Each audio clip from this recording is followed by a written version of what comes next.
কাল আমার মরণের পেয়ালা পান করতে হবে। আমার রাসূলের দুশমনকে আমি হত্যা করেছি, নবীর দুশমনকে হত্যা করার অপরাধে যদি আমার গলায় ফাঁসি আসে রে, আমি হাসি মুখে নিতে রাজি। জোরে বলেন মারহাবা। আদালত শুরু হয়ে গেল। জজ সাহেব ডাকতে বলে, উকিল জিরা কাটো। শ্রী বাংলে কে ফজলুল হক কয়, হুজুর আমার মক্কেল নির্দোষ, ওর মাথায় কিছু প্রবলেম আছে, ওদের আবল তাবল বলে, কিছুদিন সময় দেন, এরপরে আজকে মন্তব্য ঘোষণা করেন, আপাতত আপ রাখেন। যুবকরে ডাকতে বলে, জজ সাহেব ডাকতে বলে, যুবক তুমি উকিলকে খুন, কাকে খুন করেছ? কবিকে খুন করেছ। যুবক বলে হুজুর আপনার সামনে যে ছুরিখানা আছে, আল্লাহর কসম করে বলি ওই ছুরিখানা আমি বাড়ি থেকে আমার মায়ের কাছ থেকে নিয়ে আমি আমার পাঞ্জাবির নিচেই লুকায় রাখছিলাম।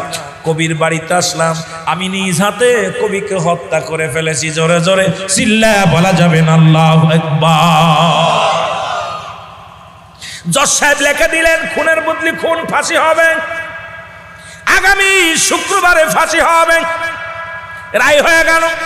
বারবার উকিল শেরে বাংলাকে ফজলুল হক বারবার যায়, যুবক তুমি আবার বলো, উঠায় না, উগ্র করো, কথাটা উগ্র করো। যুবক বলে না, ফাঁসির মঞ্চে যাবে বৃহস্পতিবার, শুক্রবারে ফাঁসি হবে। বৃহস্পতিবার যুবককে বলে, যুবক রে তোমার কিছু চাওয়ার আসেনি, কিছু বলার আসেনি? যুবক বলে, আমার একটা মাত্র দাবি, আমাকে যদি সুযোগ দিতেন আমার গর্বে দাঁড়িয়ে মা গো,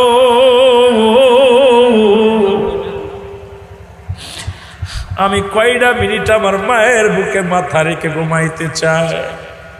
জীবনে আমি কিচ্ছু চাই না, এই সুযোগ যদি আমাকে দেয়া হয় আমি আমার মায়ের কাছে যাব, আমার মাকে একটু প্রাণ করে দেখব। ব্রিটিশের আদালতে রায় হয়ে গেল। বৃহস্পতিবার মাকে দেখার জন্য বাংলার যুবককে নিয়ে আনা হলো। এবার ঘরের দরজায় মা, ঘরের বাইরে থেকে ডাক দেয়, বাজার ছেলে ডাক দেয়, মা গো। মা তাকে ব্রিটিশের পুলিশ সন্তানের সঙ্গে হাতের মধ্যে হ্যান্ডকাপ, বলে মা আগামীকাল আমার ফাঁসি হবে, জীবনের শেষ বিদায়ের জন্য এসেছি গো মা, ও জনম দুঃখিনী মা, আগামী দিনে রাত 12টার সময় আমার ফাঁসি হয়ে যাবে। মা বলে, বাবা রে আমি ধন্য, আমি ধন্য, আমি এমন সন্তান আমার গর্ভে ধারণ করে আমি ধন্য। বাবারে নবীর দুশমনকে হত্যা করেছি, আমি খুশি হয়েছি। যদি মরতে হয় আমি আয় আয় আমার বুকের মধ্যে আয়। মায়ের কাছে গেলেন।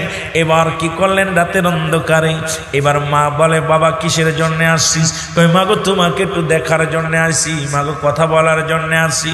বুকের মা জননীর উরতের পর মাথা রেখে ঘুমায়া গেলেন। মা মাথার মধ্যে হাত বুলায়া দেয়, সন্তান ঘুমায়া গেলেন। মদিনা আলা মদিনা থেকে ডাকতে বলে,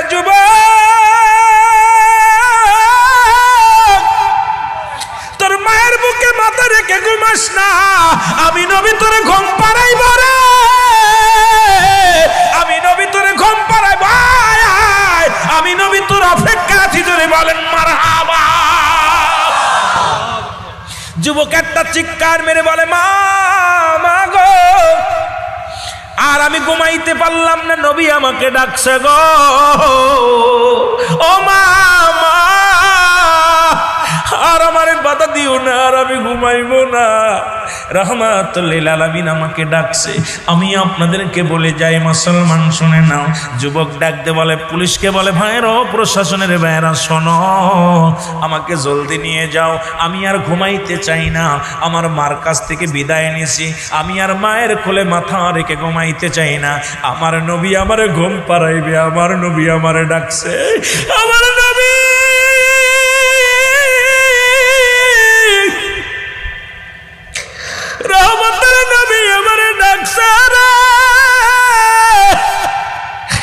আমার জন্মের ঘাম পারাইব আমার নবী,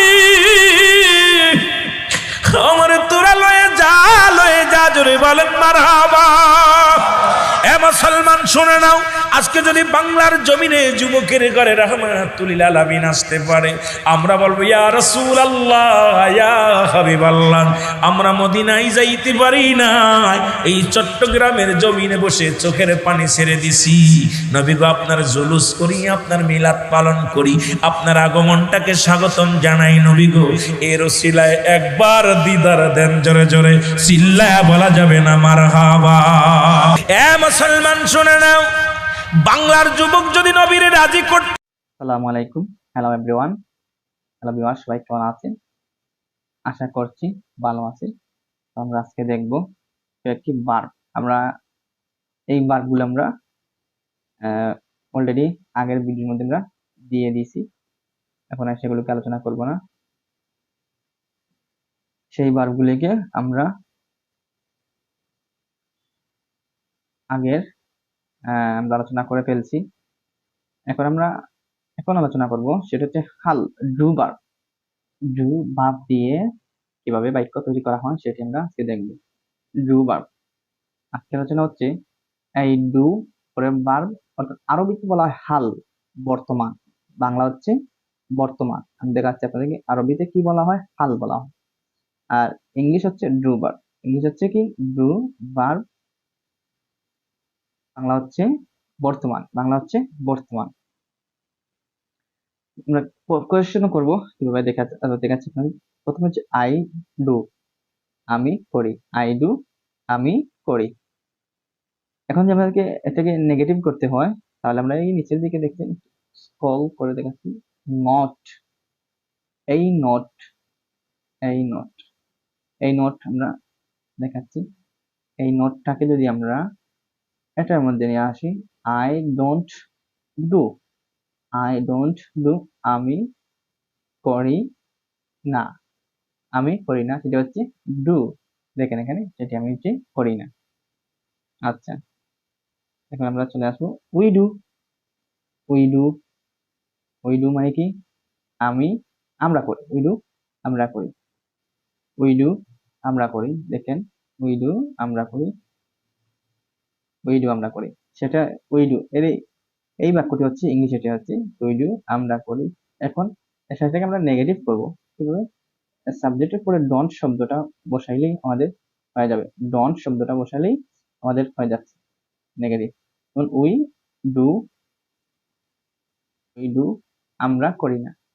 যেমন দেখেন, আমরা করি না। উই ডু, আমরা করি না। এই ডন্ট যে শব্দ হচ্ছে, এই না বোধ শব্দটা এই ডন্ট থেকে চলে আসছে। আর ডু যে শব্দটি আমরা তো পরে সহজে বুঝতে পারি। আর এই সাবজেক্ট হচ্ছে আই, সাবজেক্ট হচ্ছে উই, উই হচ্ছে সাবজেক্ট। তো দেখেন এখানে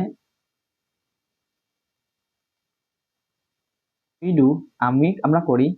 তারপর হচ্ছে উই ডোন্ট, আমরা করি না। দেখেন এখানে দেখেন, উই ডোন্ট, আমরা করি না। আচ্ছা, তারপরে আমরা এখানে দেখি subject you do, you do, you do, you do, you you এই শব্দ ইউ হচ্ছে ডু। তারপরে যদি আমরা এটাকে এখানে নিই, দেখেন এই ইউ তো তুমি, আর এই ডু অর্থ করা। এই ডু অর্থ করা, ইউ অর্থ তুমি, ইউ অর্থ তুমি। সহজে আমরা একেবারে বলি উই ডু, তুমি করো। এখন যদি আমরা বলি এটাকে আমরা বলবো তুমি করো না, এই উই ডু এই বাক্যটাকে আমরা বলবো তুমি করো না। আচ্ছা, এখানে আমরা কিভাবে বলতে পারি, ডন্ট এই শব্দটা আমরা যুক্ত করব, যেটি হচ্ছে না বাচক শব্দ। এই ডন্ট থেকে আমরা না বাচক শব্দকে আমরা যুক্ত করে দিয়েছি, না। আচ্ছা, তারপরে আমরা দেখবো নিচের দিকে দেখবো উই ডু, তুমি করো। তারপর হচ্ছে উই ডোন্ট, ইউ ডোন্ট, তুমি করো না, তুমি করো না। ইউ ডোন্ট, তুমি করো না। আচ্ছা, তারপর এটা হচ্ছে সিঙ্গুলার যে নাম্বারে, এটা ডোন্ট করো না। এখন যেটা দেখবো ইউ ডু, তুমি করো। ইউ ডু, তোমরা করো। ইউ ডু, তোমরা করো। আচ্ছা, এটা আমরা নেগেটিভ করবো। এই দেখেন, you don't, you don't, do, তুমি করো না, তুমি কি করো না, তুমি করো না। কি হচ্ছে থার্ড পারসন সিঙ্গুলার নাম্বার যেটা ব্যবহৃত হয়, নট কোথায় বসবে, হি ডাজ সে করে, হি ডাজ সে করে, সে করে। এবার যদি আমরা নেগেটিভ করতে হয়, he doesn't do, doesn't do সে করবে না, সে করে না, হি ডাজেন্ট ডু সে কি করে না, সে করে না, হি ডাজেন্ট ডু সে করে না। আচ্ছা, তারপর আমরা দেখবো শি, শি ডাজ সে করে, শি ডাজ সে করে, শি ডাজ সে করে। এটাকে নেগেটিভ করার ক্ষেত্রে হচ্ছে হি ডাজন্ট ডু, সে করে না, শি ডাজন্ট ডু সে করে না, ডাজেন্ট ডু সে করে না। একসাথে বলি আমরা, শি ডাজ, শি ডাজ সে করে এবং শি ডাজেন্ট ডু সে করে না। তারপর আমরা প্লুরাল, সিঙ্গুলার পার্সন প্লুরাল যেটা হচ্ছে দে ডু, দে ডু তারা করে, দে ডু তারা করে, দে ডু তারা করে, দে ডু কি তারা করে, দে ডোন্ট ডু তারা করে না, দে ডোন্ট ডু তারা করে না। ইট ডাজ ইহা করে, ইট ডাজ ইহা করে, ইট ডাজ তারা ইহা করে। এখন দেখেন it doesn't do, it doesn't do ইহা করে না, ইহা করে না, ইট ডাজেন্ট ডু। আচ্ছা আমরা এখানে দেখি, এখানে ডাজন্টের সঙ্গে কি বলে, থার্ড পারসন সিঙ্গুলার নাম্বার, দেখেন third person person singular number, singular number with verb, with মানে হচ্ছে সাথে, ভার্ব মানে ভার্ব, এস ইএস, এস বা ইএস যুক্ত করতে হয়, এস বা E X, CH, CH X Z O টু করতে হয়। যেমন দেখেন go, eat, cook, run, walk, sleep, think, এগুলো হচ্ছে এই ক্ষেত্রে।